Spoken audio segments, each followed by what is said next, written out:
All right, we're gonna switch it up a little and bring somebody in who likes to talk about Parfait. Oh yeah. I am joined here by Francisco Pawluszek. Dude, you've been practicing. Thank you. Yeah. Oh, he was saying that on stream before. He was saying that he was practicing it all Dude. today. Pawluszek. Dude, he's got it. Pawluszek. I'm proud. I'm And, proud of you, BJ. Thank you. Tell us about Parfait. What do you think about Parfait? From now on, I think that this is gonna be like another Simpson reference. This is the second one that I make, but in Argentina, Simpsons are like a big part of our culture, in my generation at least. So don't mind me. But you know, same with America. Good. So, funnily enough, like there's this scene where it's like Ken Brockman is like doing the commentary on a soccer match. And then they move over to like the Brazilian commentator, and he's like super excited about talking, you know, and they're just like passing around the ball, and Kim Brockman is just like bored and like sleepy, and like the Brazilian commentator is just like going off at it. Well, this is gonna be this. So Parfait in like the actual list that Sam has put together is kind of sick. Like it mixes both Parfait and Stiflenought, but it actually does it with an oath package, which is something that we have not seen with Sam's previous deck, which wasn't really entirely Parfait, right? Right. So it was just like more like tax rack control, where here Sam is actually more Parfait, you know. Finally, you know, figure out that Oath is a messed up card and chose to play. He's like, finally Sam concedes and Oath of Druids can be in Parfait, and he's oathed up entirely different cards. That's great. Exactly. So what Sam figured out is like clearly like the whole like Ancestor Chosen, you know, Shard Phoenix. It's just nonsense. It's for babies. I know. That's like, you know, that's a level 0 play. You know, the real professionals just go ahead and they just play Dreadnoughts and Stifles. Let's roll it back though. Why do you think you would do something like this? It's not just to stand at a hill and say I did it, right? No, I think that first of all, you know, ending the game is always a thing with Parfait, right? So you do have to figure out a way to end the game, and like Dreadnought, obviously, as we all know, does that very, very quickly. The thing that Sam's deck does differently by having access to the whole package, right? Like the whole land tax, tax rack, scroll rack package. What he's doing is basically having access to an insane amount of card advantage. So you may, you know, stop the first Dreadnought, but there's going to be another one the following turn, or the following turn, and the following turn, and then God's Blessing's going to bring them back again, and the following turn, you know, so it's like the cheapest gigantic threat possible. Exactly. And he's drawing a zillion cards. He's not, like, the only disadvantage of it is the card disadvantage, and he's negating it. So Exactly. Also, historically, Parfait really pretty bad against blue-white, but historically, Dreadnought pretty good against blue-white. So maybe he's plugging a hole for this style of deck. And what's really cool about Sam's deck is that he actually considered this, right? So the sideboard package that he's bringing in against blue-white, it does a really good job sort of fixing the issues, right? That both decks could have against blue-white. So I think that it's like a whole package kind of deal, you know? What I really like is the message it sends to the mono red player. Like, so you don't like playing against Parfait, but also you don't like playing against Dreadnought. Oh yeah. Well, how about both at once? Yep. I don't think if I were playing, it's kind of hilariously like, wait, you did what? If I were playing mono red, I think my win rate against Sam's deck would be like 2%. Yeah. Instead of when Sam mulligan to 5 or like to 3, not even. Instead of being 25% against either of these decks, you're at like 2. It's insane. So like this list looks very, very cool, and I mean, I think Sam's still undefeated, right? Like, because he only drew. He drew once. It was like an intentional draw, and then he just drew into the bait. So it's very. I'm looking forward to like seeing where this goes. And what Sam was saying is like the only problem about this deck is that it gives like a very, very strong it's like a very strong statement as to whether ban land tax because it really proves that you can literally do whatever the hell you want with it, and it just doesn't matter. I don't know. I think you got to ban the Oath of Druids instead. The Oath? Oh, you think so? So then Sam goes back and plays his own deck, like in the previous one. You got to ban Gaia's Blessing. So banning Gaia's Blessing would be such a hilarious thing to do, honestly. It wouldn't affect this deck though, would it? Really? Like, I mean, it probably affect a little bit. Package. You could just stuff 3 other cards in though, and you have 4 Dreadnoughts. You probably still crush with it. Looks like Richard mulligan to 5 here. Yeah, it's a multi-5, but looks like a strong start. We have like turn 1 Mox. Yeah. We do have a Wasteland, and we're gonna have a Mulch. Yeah. 4 for 1. Hopefully we see like a strong. He probably would have liked to draw that one. That library would have been pretty good against Sam's deck. Yeah. But we should make it Unearth for enchantments for Premodern. Dude, like Loam in Premodern would be so sick. It would be so good. Yeah, I love that. That is a card I very much love. Yep. So what does Sam have here? Turn 1 Mox. Pitch him probably. Oh, and the Discover Paradise is interesting. I'd assume he wanted to pitch that ugly basic forest, which is so bad. That's the good one. That's the one with the little eyeballs in the tree. Oh no, that's definitely a great art. Not in my opinion the best art, but we can talk about that later if you want to. But yeah, I mean, it seems it's very interesting to me that I assume that he's going to be shuffling that back, so he wants the basic to remain in the deck, which would make sense. Right, Richard up to Stone Rain mana. Not that that's going to do too much, but yeah, that's a fact. Yep, you got that right. I honestly don't even know what. Oh, he's Razing. He's Razing. Okay. Raising so I guess that Richard's strategy is hope that Sam never draws a Gush. Or like, I guess Gush.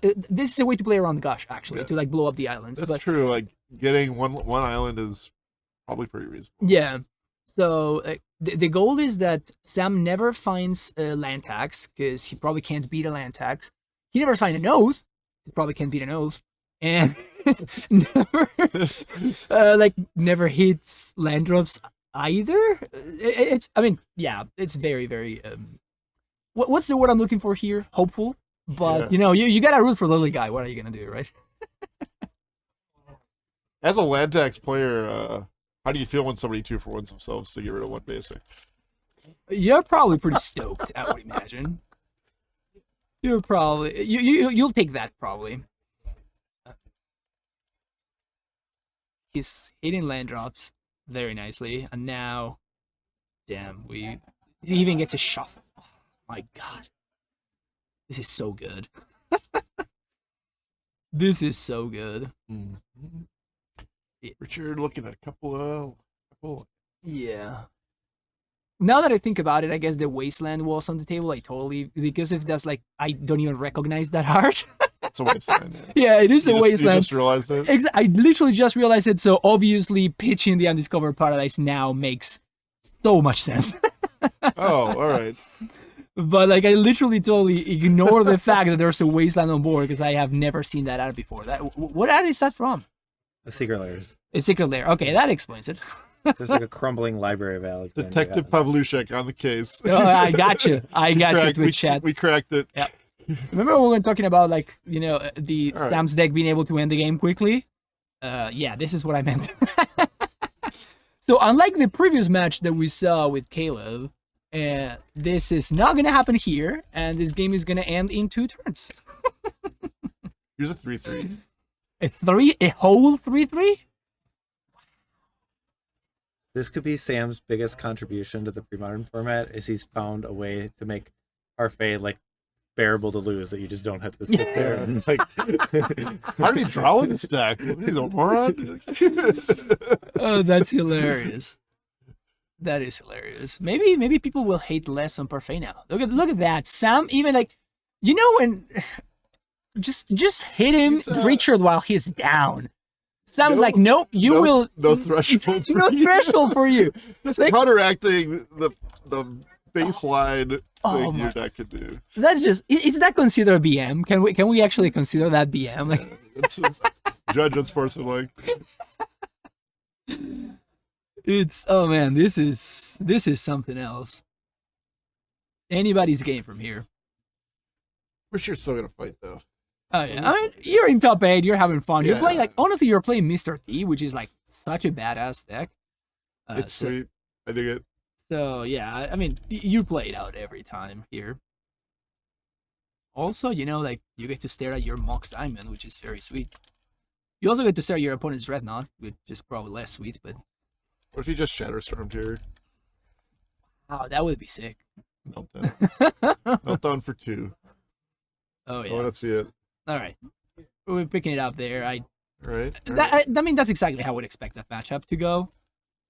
Yeah. I don't think any surprises there. It was very interesting to see how Scrollrack actually did a lot of work there, even though the best friend, the best buddy, Lantax didn't even show up. But like Rack just basically allowed Sam to find Dreadnought so easily. I hope the conversation for this match was like, okay, it's open archetypes. What are you playing? ParfaitNought. Wait, what? And then what are you playing? Mr. T. What? That is one of the things that I love so much about Premodern. Like I hate nowadays there's a story for every deck name. You know what I'm saying? Like nowadays you see any coverage and it's like blue, white, like this, whatever modern card or whatever standard card it displays. Do you know why it's called Mr. T? Is it because like Mr. Terravore. It's Mulch Raze Terravore. MRT. Mr. T. Nice. I just assumed Mr. T was Terravore. Well, he is. It is, yeah, exactly. Yes, also yes. But it also lines up with like the M of Mulch and the R of Raze. Yeah. You see what I'm saying? Like there's a story I to think the name. Chet told me that. Or Robin did. That's great. But that's what I'm saying. Like there's a story to the deck. So like if I hear like Fab, somebody tells me like I'm playing Fab, it's like, wait, what is there's a lot of debate about whether deck names are good for Magic or not, but I appreciate the shortcutting that it gives you, when I hear a deck name, like a cool deck name like that, I want to know the story. Yeah. You know what I'm saying? So like it's like an excuse to like learn more about the deck, learn more about the format, learn more about like the story of whatever archetype that is. Whereas if it's just like blue white control, or like Azorius 5-color creativity, I feel like it gives you like an emotional investment in some way. Exactly. That Exactly. It just gives you something to like look for and something to dig, and like whenever I know the story behind the deck name, it's like, oh, that's cool. Like that now I can, like, whenever somebody else doesn't know what Mr. T means, now I can explain it to them. And I can have like an actual cool conversation with another human being, I guess. So after this tournament, we're driving to TerraPonza, is what you're saying? 100%. Okay. It's about an hour drive. Yes. Way. Let's go. Yeah. I mean, I'm going in just for the sightseeing. That's what I'm here for. Okay. I'm like 40% of this right now. You're serious. Mike? Are you a Waukesha? If it really would depend if Flint would want to do that, but given that he's just came from the Milwaukee area, I don't think he's going to want to go back. But Flint's got a little bit of the crazy to him, Yeah, but like he's going back to Milwaukee later. I think he wants to do something in Madison tonight. So it'd be pretty badass though. I'll take it. If he just road trips out to Waukesha for a Ponzerata, then comes back and then drives to Milwaukee the next morning. I mean, you gotta do what you gotta do, I guess. How else you gonna have a Ponzerata? Exactly. We need to know now. Yeah. He's gonna get one like in 2 days if he really wanted one. Because he's going back to Milwaukee. Because he won't be around anybody who's excited about getting a Ponzerata once he's in Milwaukee. Who's gonna take him for a Ponzerata? Can't he just call you up? Would you say no to a Ponzerata? I might meet up. Probably not. I'm working tomorrow. I gotta trade Pokemon cards.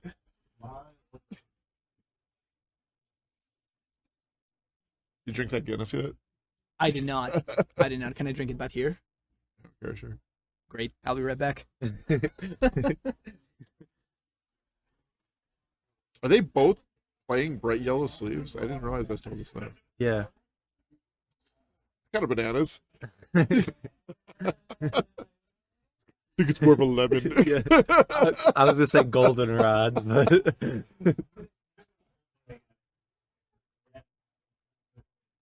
I got you, baby. All right.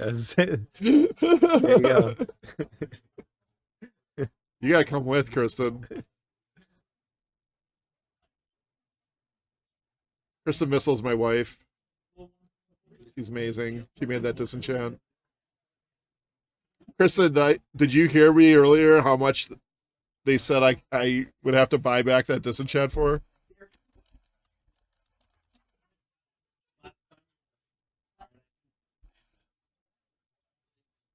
Well, $1,000. 1K, easy. If you No haggle, nothing. You just like walked away. It's like, that's my price. I mean, it's a piece of art. That's how special it was to them. That's the way I like to see. She might start altering cards more often now. Right. Got the gift. It was a good VK, to be fair. We Probably top 2. We should have done a hopper card. I feel like, I mean, there's nothing wrong with Hopper, but I don't feel like the audience has as much affiliation to Hopper. The community knows Hopper. Okay. I think. Maybe not.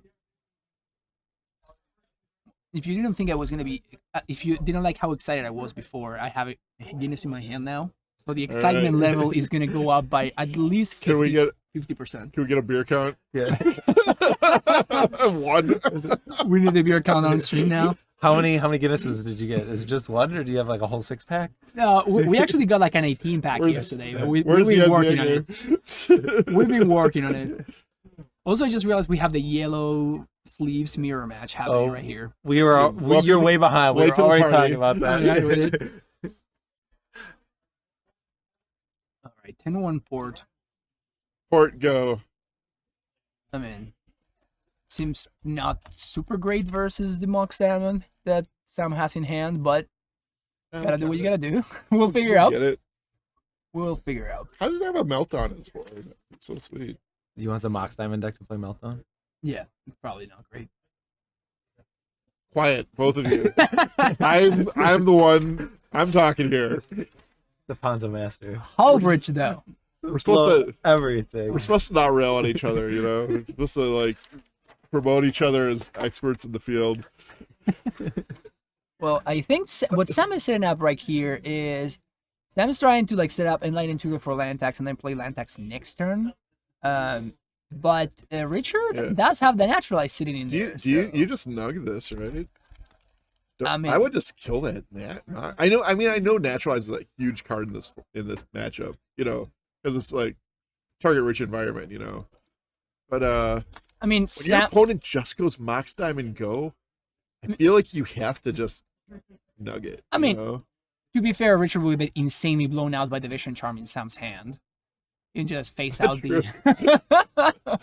I mean, beat sticks. Yeah, so now these actually were gonna work out much better for Richard here. Well, he's gonna get to cash in the Naturalize because like Sam does have the foil in hand. There's no island. You know, it's late in the day, and Richard's probably much better at playing this deck than I am.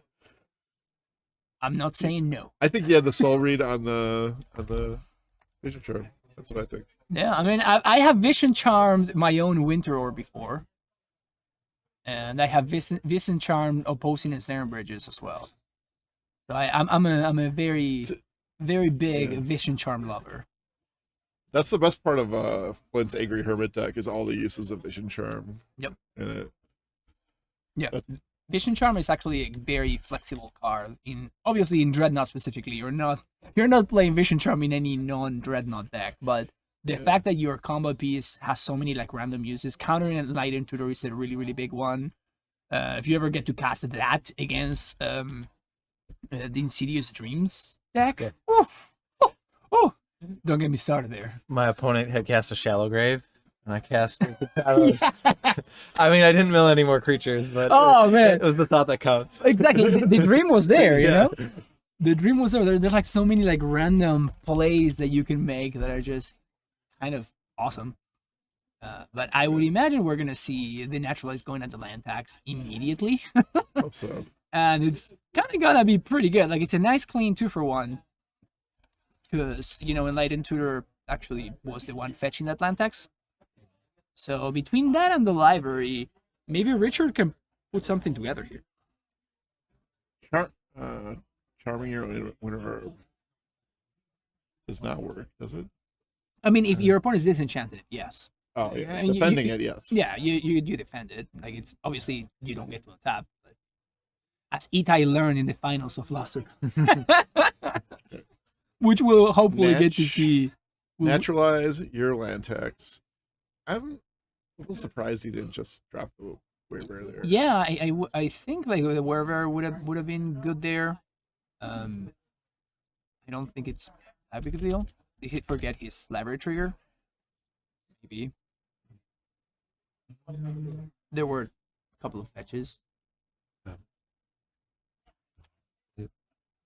There were 2 fetches, and he drew 1 with 15 or 16? 15. Okay. Yeah, he I think it should be at 14. Library. Okay, here we do see the Naturalize, and here we do exactly see the division. One got discarded Mox Diamond, right? Yes. So it's only 1 fetch. No, okay, you're right. And, exactly. All right, Sam is down to just a. Did he port the undiscovered? No. Or should the undiscovered be in the hand? No, the undiscovered is in play. Or did it get bounced ported and in then the he previous? replayed it, Yeah. right? No, he just untapped it, but I mean. Yeah, I mean, he just played it for Yeah. a turn. Now it draws 4 down to 11. And let's see. One thing that's interesting is Sam's deck is actually playing Stifle, so this Wasteland is not so easy, you know? Right. Like, you could have just ported the Undiscovered Paradise to play around Stifle there. He's going to play a Werebear and another Werebear. All right, those are 1/1s right now. Almost has enough to trade with a Dreadnought should it happen now. All right, so Sam's deck's not looking good here. Looks like the Mr. T game plan is really Sam is coming landless. together. Yep, looks like it's really coming together. Top here. of his deck, he has a Tormod's Crypt, a Werebear, and was that another Naturalize? I think it was. For the Sylvan. I'm surprised that Richard did not just gain there, just like pay 4 there. Like, I don't think that there's a reason not to. I do think that it's good to like get the Tormod's Crypt to just pop it, so that you can win. You can just like cash in, but like, if there was actually a Werebear on top, you could have easily just gained the life, just pay the life there, and actually put actual lethal on board. Like, Sam here doesn't have anything anyway. In his defense, if Sam draws a Werebear, then he will only 1/1. Sam's Werebears are going to be worse if you Tormod's Crypt. What? Wait, what? I don't know. All right, we're going into game 3. This is cool. All right, go Richard, Game man. 3, let's go. ParfaitNought versus Mr. T, the classic matchup. Which is the classic matchup. Oh man, One of these players is going to our finals after this game. Who will it be? And funnily enough, both people with a playset of Mox Diamond in their decks. So if they win the event, they have no use for the card. Unless they're borrowing. There we go. Yeah.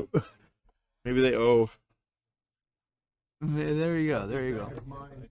Yeah. So we see Richard. There was a Pyroblast in the board right there that I got a peek of, and going for the extra one, realizing that it's actually very, very good. Maybe Richard was more worried about the Oath plan, so that's why it was more focused on the Naturalize things, but realizes that now actually the Pyroblasts are very, very good. I guess he's more of a Dreadnought. Yeah. I mean, but like, Pyroblast is pretty good against Dreadnoughts anyway, right? Oh, yeah. Like countering like Vision Charms and stuff. So it doesn't surprise me that Richard. It's really funny because like the LD plan like worked really well right now. Yeah. But that's not gonna be the case. Well, the vast majority of the times. As long as he stops land tax, Sam is a Parfait. He probably doesn't have many lands in his deck, and he can. Yeah, he's definitely run him over with that stuff. He's definitely the aggro deck. I feel like if we make it to like turn 15 or 20, Sam is probably winning 100% of those games. Also, would be surprised if all of Richard's Razes and Stone Rains are not in the deck. Yes, I would assume so. At least the Razes are gone for sure. Maybe we have like a Stone Rain or two, but 100% the Razes are gone. Richard Wilhoyt won game 2. Sam had no permanents in play. Yeah. just the way Richard Garfield intended. I mean, I do find that that's kind of the case sometimes, very often with Parfait. Like when it wins, it has like 7 million permanents, and when it loses, it has like 1 or 2. Every time I play the deck that has in my experience. You can say that about any deck. I mean, not necessarily, right? Like if you beat like elves or goblins, they probably just have like a bunch of stuff going on, or lands at least, right? At least a land. Exactly. But yeah, this ParfaitNought deck is very interesting. I'm very excited to see where this goes. I'm interested. We can call it Peanut. Peanut. Peanut. I got it. Peanut. Okay. I didn't get it at first. I got it. It took me a second, but yes, I got it. Yeah. All right. I'm into it. I like Peanut. I'm into it. Gonna be Mr. Peanut. Mr. Peanut. I don't know what the M and the R Mr. T versus Mr. Peanut. Yeah. And then it'll evolve, and then it'll just be called like. Could you please change the deck names to Mr. T and Mr. Peanut? Yeah, yes, I can. Thank you. Small victories. Yes. Is it Peanut or Peanut? Yes. I think it's just Peanut. That's perfect. Okay. That is perfect. I would just spell out Peanut. Just like Peanut. Mr. Peanut. It's harder to get if you just spell it out as Mr. Peanut. But Peanut is really good. Mr. T is just so clean too. It's just such a clean name.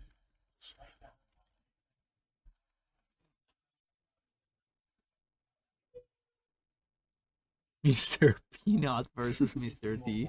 The battle for the ages. Sam, your deck's now called Mr. Peanut. Do you think Sam will be excited or disappointed? I don't know. I don't think he has any nut allergies.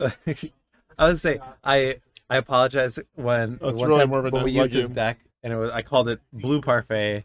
And you wanted to call it Black Parfait. I'm like, we can't call it Black Parfait because it's like it's. There are no black cards. The twist was that it was playing Gush at the time, and Sam's like, I've conceded that like my name will not be in like the decks that I designed. It's just something that I understood a long time ago. I'm over it. It's okay. But I loved calling it Black Parfait though. It's like so fun. That's hilarious. Everybody, there's the black cards. I know. You don't get it. Well, but that's an excuse to say, all right, let me explain to you. Yeah. That's great. Mr. Peanut. You like? so you Who would win in a fight, Mr. T or Mr. Peanut? So before we get it sounded some- like you were pretty can we high get on images? Sam's deck in this matchup, and you didn't Yes. think that Richard really had a chance. We saw in that last game. I mean, didn't Richard mulligan a bunch and then just kind of like roll over Sam? So are you just an idiot? No, It's very likely. It's very likely. But does Richard have more of a game plan, I guess, in the Sideboard games? Or It's very possible. Yeah, it's very possible. Like, because the problem is like Richard's deck by design has a bunch of dead cards against Sam's deck game 1. But like as I was saying, like I don't expect the Razes and the Stone Rains to be good against Sam's deck the vast majority of the time. But like you're gonna have a couple of like draws. Like Sam's draw had like a Paradise, and that was it. You know. Ooh, this hand. This whole bridge Whoa, though. whoa. This whole bridge is probably gonna be really, really I good. don't think he's a red source this hand, unfortunately. Oh, He does have a Naturalize. I mean, you have to keep I it. think you Wasteland. chance it. Yeah. I think Yeah, you just keep it's so it. strong, right? You Oh, probably, he does a double red card. But yeah, I think you ship the Devastating Dreams here and you keep everything else. There's a Crypt, there's a Hull Bridge, there's he Naturalize. kept. This is a 7, I think. Yeah, I don't think he I don't think he mulliganed. mulliganed. Did he mull? I don't think so. Okay, maybe I'm wrong. I mean, You if, might be right. even better if that's the case. We good. I hope you're right. I'm wrong. Either. Actually, I don't. I hope he's keeping 7. Oh, okay. Am I a genius now? Once again, Well, Am I a genius I'm now? just or what? laughing at BK the thought. He's like, I hope he mulligan. Like, I hope he mulligan. This sounds like close to best start, but it's good for Richard. Richard is kind of like taking a gamble, right? So if Sam actually does have a foil in hand when he goes for the Naturalize, then he's gonna get to trigger land tax, and then he's probably gonna run away with it. Like I feel like one trigger is it just means that Sam wins, like straight up. I'm not even sure if it's the fix. Yeah, or wow. Ooh, is Sam gonna name Naturalize now? I would. If he does, bet money. That was from a different game. That said. Oh, he's gonna Devour. write Devour. He named Devour. Oh my god! I'm like, does it say Overmaster? Like Overrun? Like what is? No. Natch. Naturalize. Yes. Natch. Wow. Sam's got it with the Soul Read. Wow, but now we have a red source. Okay, so the whole bridge is now live. So Vortex is very not live.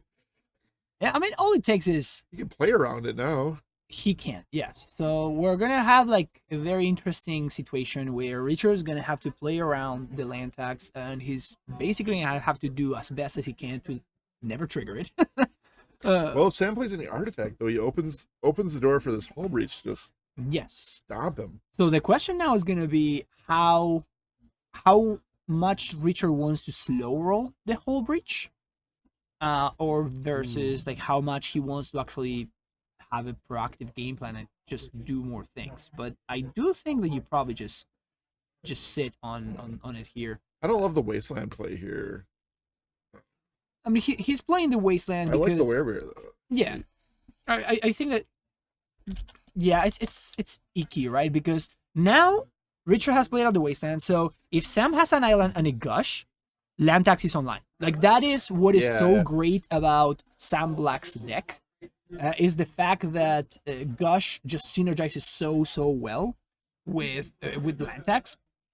Yeah. So, yeah, we get a nice little swing in for 2 of Melee Mage, feeling frisky. Love it. Another Naturalize. Ugh. That's brutal. That's brutal. That was another paw in hand for the Treetop Village. Yeah. I mean, I feel like you can probably attack here with the Treetop. But if Richard's plan is to block, like, he could just race. That'd be kind of cool. Exactly. Kind of funny. Exactly. But the problem now is if Sam attacks, he obviously has a plow for the Treetop Village, right? So like you can't block. Like you literally can't. So I feel like if you are not, we were not gonna use your mana there. Oh my god, dude. Have we talked about no meddling mage has ever had to die as much as this meddling mage? Have we talked about how insane Melee Mage is in this format? Like, have I sung enough praises for a Melee Mage in the pre-modern community? Like, are there any Melee Mage doubters out there anymore? I don't like it. BK, I don't know what to say. Melee Mage truther Francisco Pawluszek. I mean, I've been for so long. Oh. Is he doing it? Oh, I just chewed through my knuckle. That was crazy. Oh my god. What's happening? Oh, he has if he plays an island, he can protect it with Vision Sharp, but he's not going to. Oh my god. This is insane. Oh my god, like Richard must be, this is like the best thing that could have possibly happened for Richard. Like this is going to unlock his game plan entirely. Oh, except for killing the Melee Mage. Yeah. We'll get there, okay? This whole bridge is huge. How about those two? Yeah, I'll take those. Well, who is more likely to take a lap around the room? Is it Sam out of frustration, or do you think it's Richard out of excitement? That is one of the best whole bridgers I have ever seen. Now we get to tap the white source or the blue source. I mean, realistically, that's when you put sideboard, that whole breach in your sideboard or in your deck is like for this matchup. It is this matchup. Yeah. So. It is this matchup. Exactly. So like we really see it. How he drew it up? Exactly. Okay, Melee Mage is getting in there. So the reason why I was saying like I'm surprised he didn't tap the white source is because obviously, land tax costs white, right? Turns out that Sam has another white source, so it doesn't really matter. But we're gonna be. This is interesting now. So I think we can drop a little. Yeah, I think you play the mongoose. Little goose. Yeah, you play the goose here. He wants a mountain though, in case he draws devastating dreams. I think you probably want a red source. Yeah. Devastating dreams. So now we have 2 green sources. We have potentially 2 red sources. Man, Mox Diamond is really good. Hell of a card. It's a heck of a card.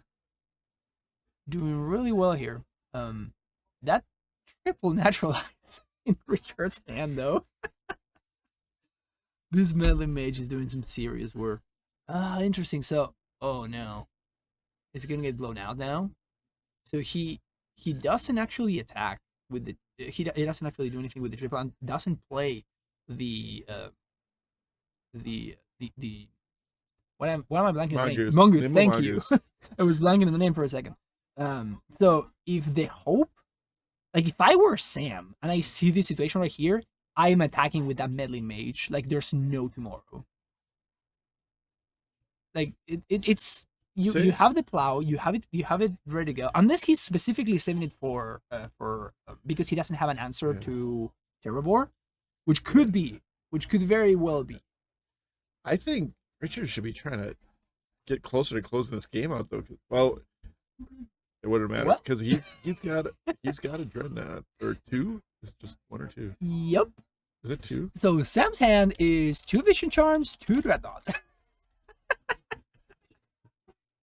No. Seems pretty good. Oh, it's a Mox Diamond? Oh, okay. The second one was Mox, actually. Okay. So that means that we still have a game going, potentially. We probably don't. Like, this metal mage is doing so much work. And this is, like, kind of the sick thing about Sam's deck, right? It's just the fact that it forces you into this situation where you're like, all right, I have to fight over the tax rack engine. Otherwise, I just lose to that. And then it's like, yeah, here's a 12-12. So, yeah, it's nice. It looks pretty good to me. Looks definitely pretty good to me.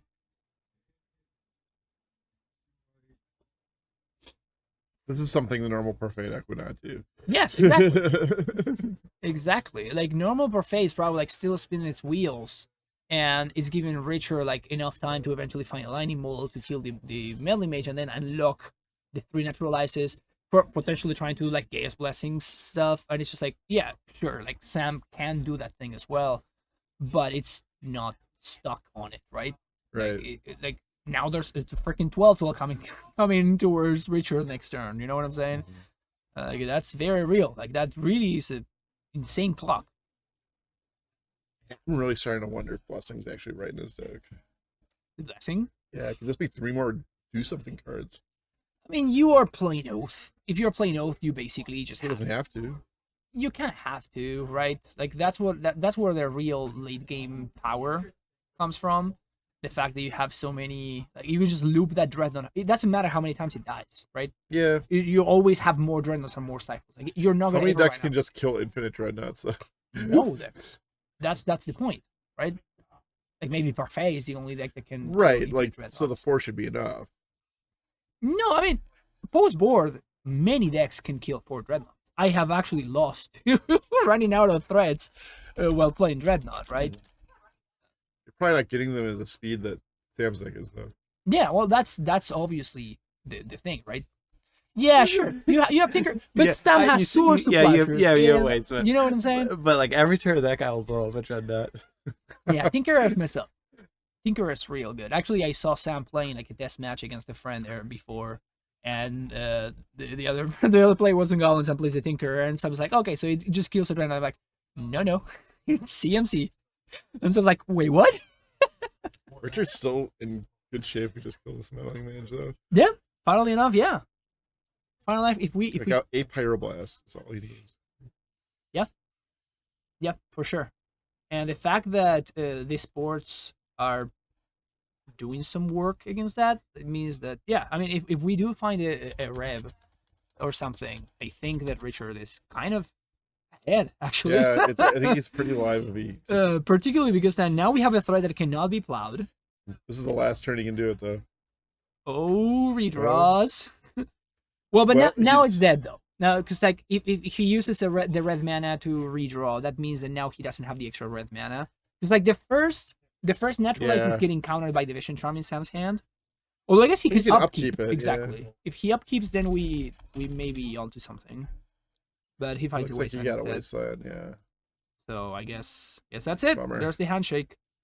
Yep. Melee Mage. Don't show him how good that Melee Mage is. Remember, you hear the end of it. Okay, let me talk about let me talk about this card, Melee Mage, which is pretty good in this deck called Dreadnought. Dude, is Sam gonna win back to back? You should try that Melee Mage card. I think you'd like it. I have no idea why I haven't tried it yet. Like, honestly, I should give it a shot. Try this. Try it out in your Dreadnought decks or your blue-white control deck. Dude, in Dreadnought, I can play Melee Mage in blue-white Dreadnought. Parfait decks, or I wonder how hard it is to splash white. Land or Tidestill decks. Yeah. Seems very strong. All right, I'm into it. Yeah. Well, Sam goes again onto the finals, still undefeated. Has Sam ever lost at a Misty event? Yes, he has. There's been a tournament where he didn't top 8. There was one. There was one tournament. He's going for 2 in a row. Yeah. He's going for the back-to-back dream. So for the other semis, the Parfait Oath in Trevor's hands is up a game. I think they just started. He's playing Nathan, who's playing the blue-white Nought the best deck in the format. That took out Fran. So Argentinian, Argonaut. Yeah, It's called Argonaut. Yeah, exactly. So there's. Thank you, BK. I feel like you're a connoisseur of deck names, and you know the story behind. I'm a Fran fan. If Fran Pan stan. Fran Pan stan. BK. Exactly. Awesome. So Sam will be in our finals. Are we moving the other players see if they're willing over to do here? That would be sick. More Parfait action. I can't wait. I can't wait for more Parfait action. You could have a Parfait mirror in the finals. Oh my god. I can't. I'm here for it. Oh, yeah. I mean, you have no choice. That's what we signed up for. Exactly. You literally have no choice. Martin, I hope you're listening. Ban it. Please. Mr. Peanut is a deck name connoisseur. Exactly. yeah, they're gonna switch. Once they leave, they'll move over. They're in the middle of game 2. Okay.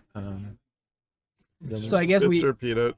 I guess we get to see game 3 if they. I'm here with Francisco Peanut Chick.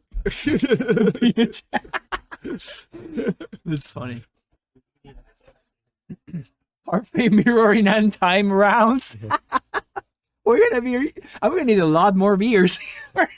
Yeah, not a true. I mean, it's not a true Parfait. Is it? It's not 9 o'clock That's yet. We fair. can make a run.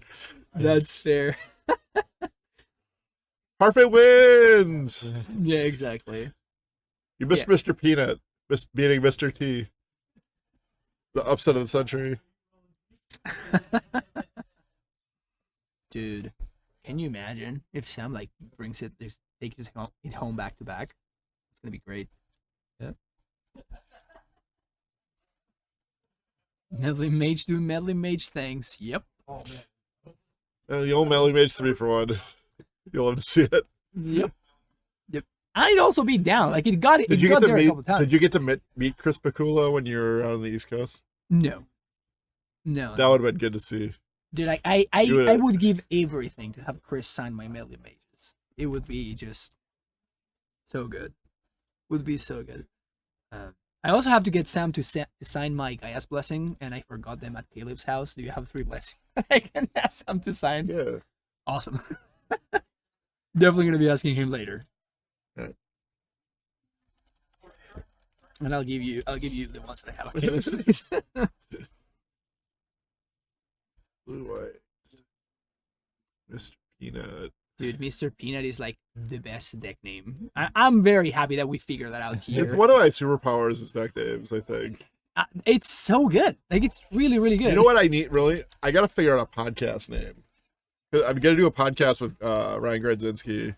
Oh, really? Yeah, where That's we just sick. kind of like, the plan is to do it like, kind of brew decks on stream and like just talk about recent deck lists that are cool and stuff. Damn, that's awesome. But I'm excited about it, but I don't know what to call it. And usually I come up with something sweet, and I cannot come up with any good name for it. Dude, podcast names are tough. I mean, imagine like the latest podcast name is like Spike Colony. Like, how bad is that name? Right? It's ridiculous. It's embarrassing, really. It's such a stupid name. I can't believe it. I don't know how they sleep at night. Got him.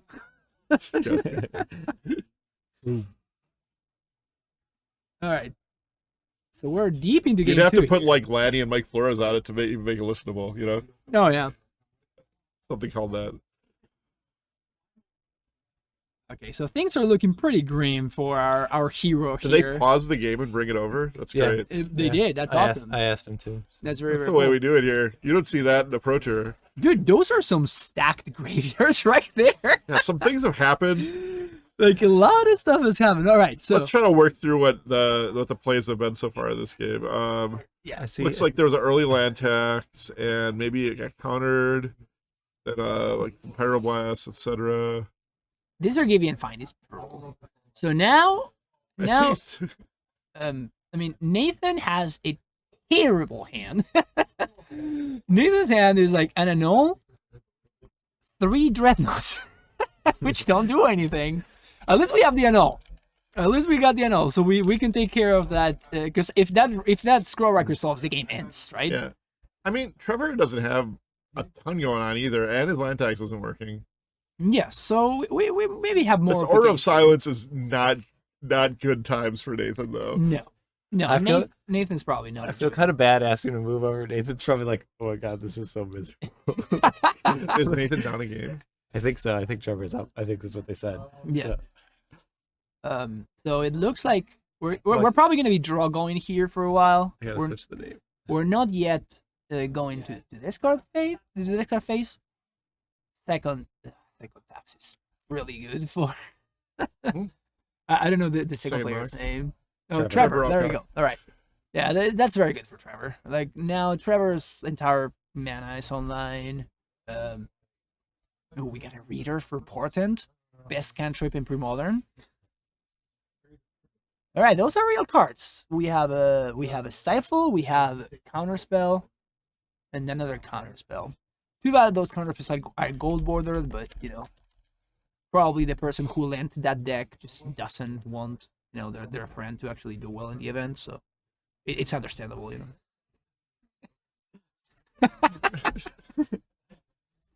BK lent the cards. That was the joke. Oh, those are my cards. Those are your cards, yes. I gave us Sunflower Plains. Isn't that beautiful? That is actually beautiful. Yes, that is definitely gorgeous. But yeah, I mean, draws the counterspell. So we have a hand of double counterspell, a triple counterspell. Excuse me, annul and triple dreadnought and a land. So we're going to discard here. I do wonder if Nathan has access to disenchants in the sideboard. I'm assuming so, because I think Itai had like some disenchants in the There's sideboard. a couple, I think. I told Not him enough. Not enough. Yeah, I told him to play disenchants instead of seal because of specifically this situation that we see right now. Yeah. Disenchant is a lot better against Aura of Silence than Seal of Cleansing. Yeah, we're discarding Dreadnoughts, which I'm pretty sure Trevor suspects that's the case over there. Because, like, neither player He needs Steel Enchantment right now. Yeah. I think... Steel Enchantment? Oh, yeah. What do you think? I mean, it would be pretty sick, honestly.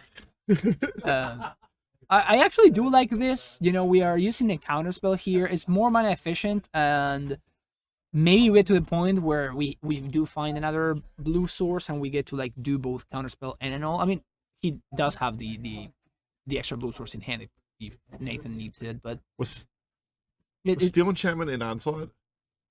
Or I have no idea. It was no. It was last in 7th edition. But it works, right? Like for Premodern? Yeah. Yeah, it is Premodern legal. Yep. Or maybe I think it's Steel Artifact. Steel Enchantment was older. no, Steel Enchantment's newer. Steel Artifact's like Alpha. There we go. Yeah, Tempest. Tempest, there you go. Oh, it's newer. It's older than I thought. That's very new. Real new, BK. Look at this card. It's gain control. Yeah, it's steals an enchant. You know what Why is this sucks? card playing in Premodern? So, I mean, if you Take your land tax? if you target, how does it work with, like, when you target the Aura of Silence? It can target specifically? itself. The Aura just targets itself, right? So it just fizzles, Yeah. right? So it's not. But a big deal. it's floor is a disenchant. I think. Yeah, and it's really cute, so it's probably worth you know, just playing just for the memes. I'll steal land taxes and Oath of Druids all day. Oh yeah, big time. Oh, Oath of Druids is really good. Yeah, stealing Oath is probably not great, but land tax is great. Yeah. Gotta keep them on their toes in the booth. Oh yeah. I'll give you one of those guys. We don't let any of them pass, you know. Geddon is an interesting thing to come back, to shuffle back. All right, so I guess that's the end game that Trevor's is working towards. Like I don't think shuffling back the plow really matters here. Yeah, I guess it's whatever. Counter. How does it work? Like the cards don't actually change order in the graveyard, right? You just target them. Yes. Right. Okay. I don't think it's gonna matter, but whatever. Is that his route? He can counter all the blessings. What's going on here? Kill Are we gonna go for it? So I guess Nathan just figures that there's no way that he can possibly like answer the land tax. So at this point we are in, all right, this is what I got territory. So he's gonna basically give away this Dreadnought to the Aura of Silence.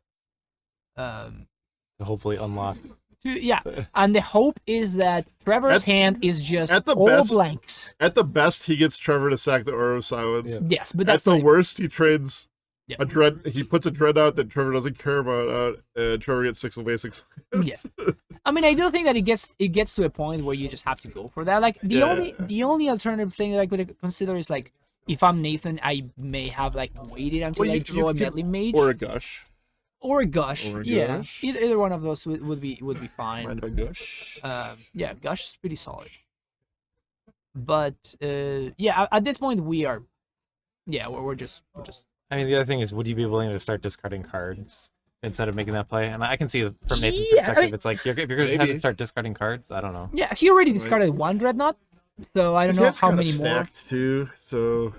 Also, by the way, Trevor has actually been giving Nathan targets to use his counter spells, right? So I don't think that he was close to discarding just yet.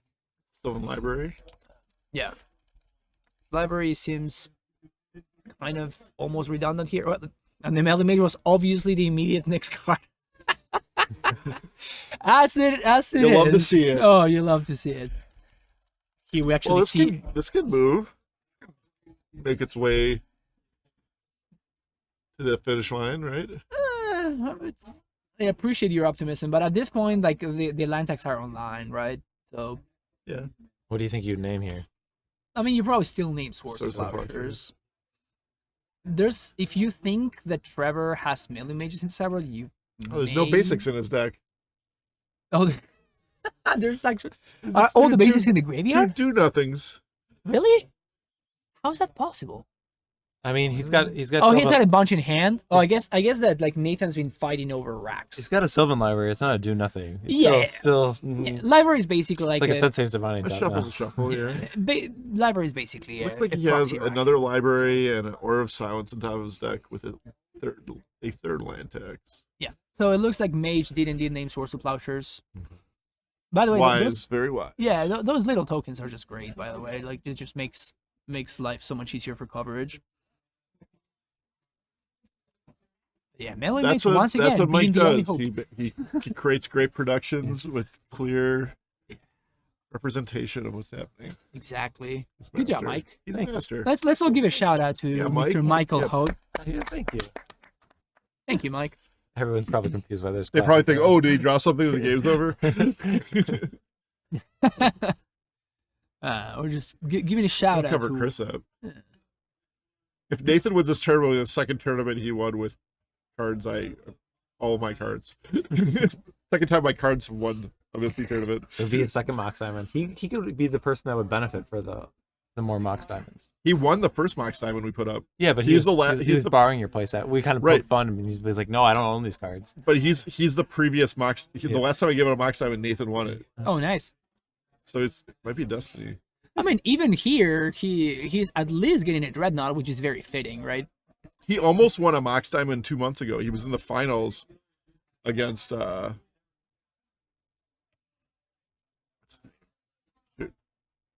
Stasis. think you're not. Ricky is against Ricky, playing for a Mox Diamond at a tournament in Milwaukee. Nice. Ooh. So he's always within striking distance of a Mox Diamond. You put a Mox Diamond up, Nathan is there with Siggy. That's how you lure him. Well, those red knots are not doing anything anymore. We're past that, and we do see. How much will you lose it if this meddling mage just walks for 5 turns? Just gets in there. Yes. And just, will you finally accept that meddling mage is really good? I mean, I think we're at a point where I may consider it. All right. Disenchant right on time. Versus the 2/2/2. The classic 2/2/2. The funny thing is, like, there's a bunch of like counter spells in Nathan's hand.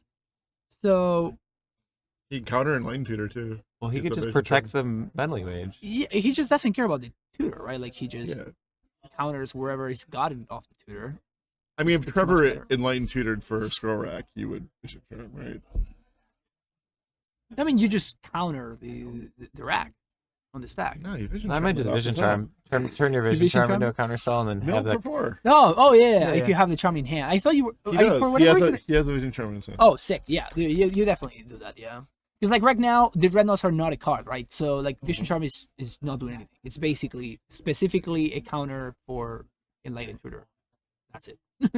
So, when Trevor played 8 life, was the meddling mage was in play, right? I think so. I think that may have been a little bit of an aggressive pay 8. Particularly because the cards that he got off that were not particularly relevant. And he still has the shuffle. Well, no, he still has the shuffle from land tax if he didn't like the cards. We'll see.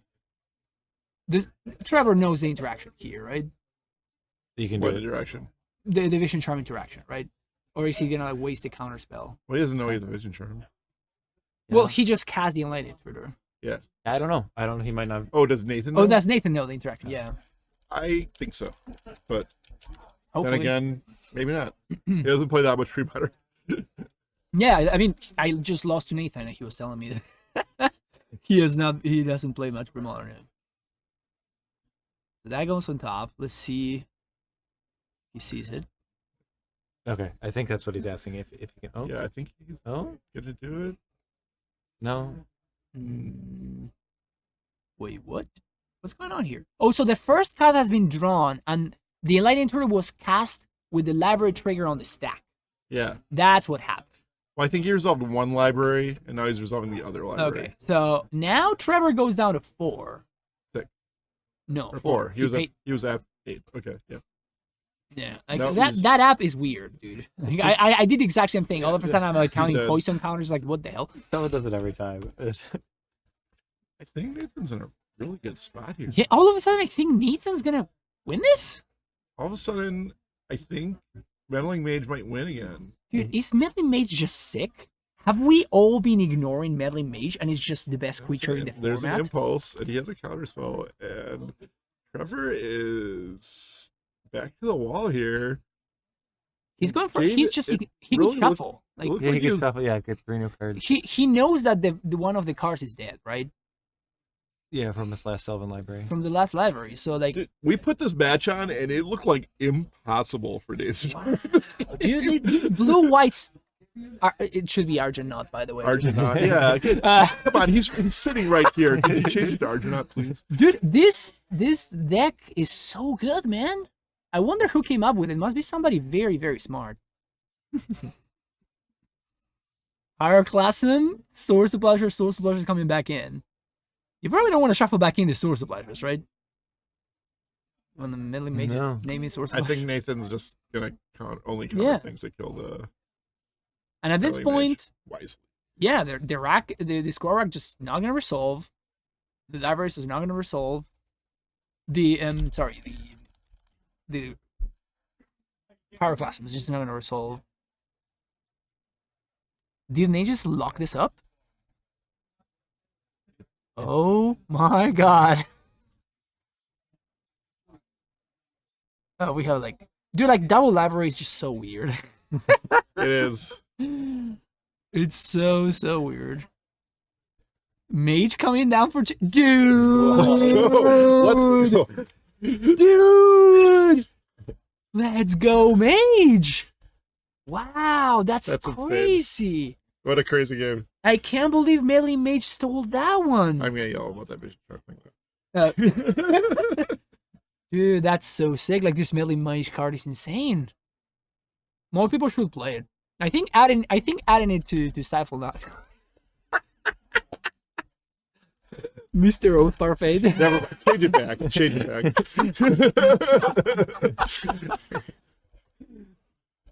That's hilarious. Wow. What a crazy match. I mean, I honestly thought like, I don't even know why we brought them here. Like, this match is so over. Yeah, wow. Nathan, I honestly thought we might be wasting our time moving it. Yeah, no, dude, like Nathan really pulled that one off. I'm very, very impressed. I'm glad I saw that. Yeah, that was really, really cool. Amazing comeback. Really, really good comeback. I think that it may have been like a little bit too aggressive. Like Trevor maybe was a little bit too aggressive with the libraries. Particularly because he had, I think he honestly just assumed the land tax didn't do anything. But the land tax were like resetting the top of his deck every single turn, right? Yeah. So if he just like taxes every turn and just shuffles the top and only draws the best card with library every single turn. Because he paid 12 life with the Meddling Mage in play. Yes. And it didn't seem like he put to use those cards that those extra cards. Exactly. I think that honestly he just honestly, like, if you're playing Parfait and it's like around the number however many that you're playing here, like I would probably understand that you probably missed a thing or two amongst the 25 permanents that you have sitting on the board on your side, you know. So I'm not surprised by that you know, a thing or two was missed. Like, I don't think that's too much of a crazy thing to happen, but yeah, I mean, Nathan was able to capitalize on those small mistakes that Trevor made, and they ended up adding up. I mean, this is why Parfait is such a challenging deck to pilot perfectly, you know. It's just when it's funny, like, because it just goes so over the top and those things so outrageous when things are going really your way. So you make mistakes in those situations and it just doesn't matter, right? You're winning by so much that it's like the mistakes that you make are basically irrelevant. But when the edges are like a little bit more thin, like that Medley Mage that came out of the top, it was that difference maker, right? And when the edges are a little bit more thin, then you're in a situation where if you don't get those percentage points, you are just giving up a lot, and you may lose a game that feels like it's completely on control, right? Let's look at some opening hands here. I feel Nathan's got a single our waist, but otherwise his hand is awesome. Yeah, his hand is very, very strong, but he really needs to hit that land drop. Yeah. I think if I had an no on this hand, I would keep it. But yeah, the gush is a little awkward at this point since it's just an Attic waste. Yes, and he does ship it back. Oh, they both, okay. He did have the opt in hand, which like helps you like hit some land drops. If I had like 2 1-mana cantrips, or accordingly enough, there was an impulse in there, which doesn't help you hit land drops when you are on a 1-lander. So if he had like a second 1-mana cantrip, maybe I would probably kept that hand. Yeah. If you think the matchup is bad enough that you have to like high roll, then it's. But it's generally a good matchup for blue-white Stifle, right? I think it's very even. And the Parfait has a lot of tools to fight against that. Particularly post-board. Like, post-board, I think Parfait gets a lot better than Dreadnought does. So that's true. That's one of the things. Like, if it were game 1, I would probably be trying to like end the game as quickly as possible. But games 2 and 3, you just can't. They just have too many tools. So you just have to figure out another way to go about it. What do we have here? We have a couple of lands, 1-mana cantrip. We have a Dreadnought, double gush. His hand looks very solid from Nathan. I mean, as solid as it could be anything hand can be. We do have the days, though. Like, the days is very, very good here. The problem is, like, Trevor has some potential draws that Nathan's hand cannot beat, right? Right. If Trevor goes, like, turn 1, like, Mox into land tax, like, Nathan's going to be in a lot of trouble. And that is exactly what happened. Okay, no, we have it. Okay. So yeah, I think Nathan's hand is pretty decent here. I didn't get like that good of a look at Trevor's. He has a library. He has. Can't see the white card. Takes the days. Interesting. So is Trevor? They just use his only land. So I guess if Nathan draws a disenchant, that makes sense if you're on this one, Max. He draws Surinor. Okay. Now the best card was 0. Yep. Let them play. Yeah. You don't just fire the duress off to get a gush. I don't know. I don't know. I mean, at this point, it's not gonna matter. I think like what he's doing, and it makes sense to me. Is my god, is he gonna go for it? I mean, you have to, right? I mean, I think I would wait until end step potentially. It's so tempting, though. You guys still awake back there? Oh yeah. Oh, this is great. This is what Magic's about. Yeah, dude. This matchup has been sick. Wait till the next match. Was Parfait versus Parfait. I mean, I don't know. Oh, we have double blue. Okay. So I think we just pass the turn back here. I feel like he was like going for the plains and changed his mind. Yeah, I think so. Wait, he's gonna. Oh no, he's just going for it. Wait, what? Bold move. Why are we doing this? Maybe we have no more land drops, and we're just gonna go to discard now. Didn't he play a land already? Oh, is this like the following turn? I think I may have missed a turn. But like we're just gonna go to discard here. Like there's nothing to do. He's 8 cards. And I think he may have gone a little bit hasty there. There was no reason to gush. I think he's like, hey, if I hit a piece, I can. I don't like it. Yeah, I mean, there's just. I mean, the problem is like you're under no pressure, right? If there were a land tax or something on the other side of the battlefield, but now Nathan actually put himself out of counterspell mana. Yeah. When he already have the counterspell in hand. I just like passing 2 blue up. Yeah, I'm an old fashioned that way. You had a counterspell and you had a 4. I think. Oh, this is end step. All right. So we're in end step right now. So end step we see the Delighted Tutor. He's gonna get the foil here. Does Nathan have 8 cards? I mean, Yeah. I know I'm always the 8 card guy. Oh, this is end step. Yeah, this is end step. And... I know this happened last match too, but yeah. I know when the count's hands anymore. Usually you ask after someone gushes. Yeah. I mean, to be fair, like main phase gush is something that Dreadnought does a lot. But like not I didn't think that this was the right situation to do it. Because now what's gonna happen now is Nathan's gonna force to foil the land tax, meaning that he basically discarded Melee Mage? Crazy. I mean, you have to discard Melee Mage with that hand, right? I know, those for it's just funny. Friend. Shocking. Yeah, I think what Trevor was trying to do Friend, was... come back. I think Trevor was trying to set up a situation where he's just like duressing and like land taxing in the same turn. Yeah.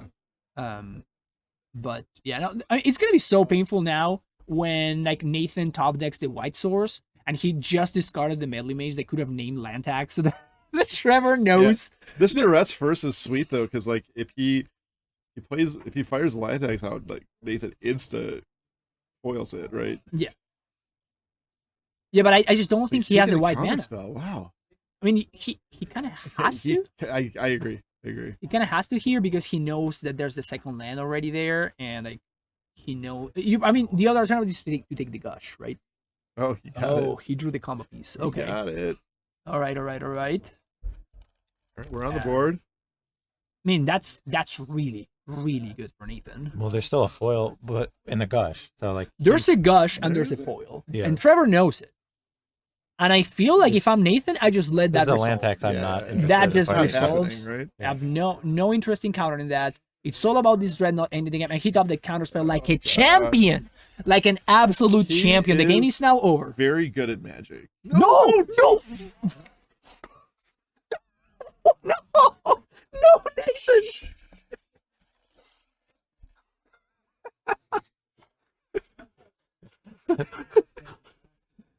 It's just so tempting to gush, dude. It's hard. You're bad influence.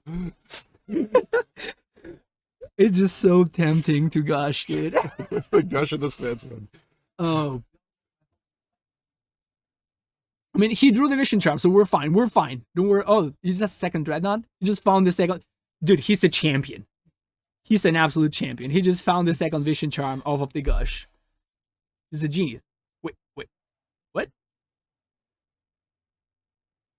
What?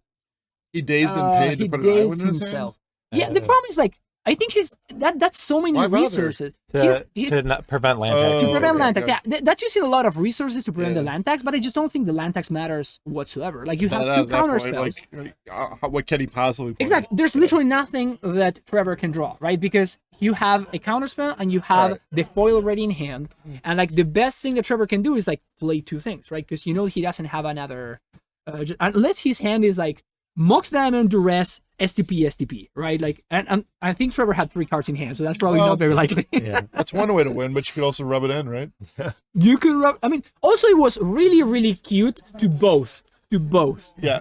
Gush main phase, and then daze your own Vision Charm. Like both of those plays were really cool. Sometimes you gotta ride a rocket as far as high and as far as you can, you know. Dude, Stifle Knot is a great deck. But I just wish that it was called Argent Knot, you know? Look at this finals. We got it's okay. 2 Misty Mountain champions. This is going to be the winner of this will be the second 2-time champion. What? Will has won 2? Yeah, the second. Second 2-time champion. Okay. See, second means it happened already. All right. Mike. I feel like I'm the one who drank the beer. Yeah, so we got wow. Ban Dreadnought. That's Bad Nathan, dude. He's too good. Nathan's an animal. Yeah, that guy out of his mind. Dude. Wow. The Sergeant Knot. Wow. Do you guys need to break it all, or should we just get everything set up real quick? I will take a bathroom break. Okay. We're going to take a real quick break as we get everyone set up for the finals, but it'll be less than 5 minutes. Wow. We'll be back in the finals. Dude, so don't go anywhere. I was going to bring the back. excitement.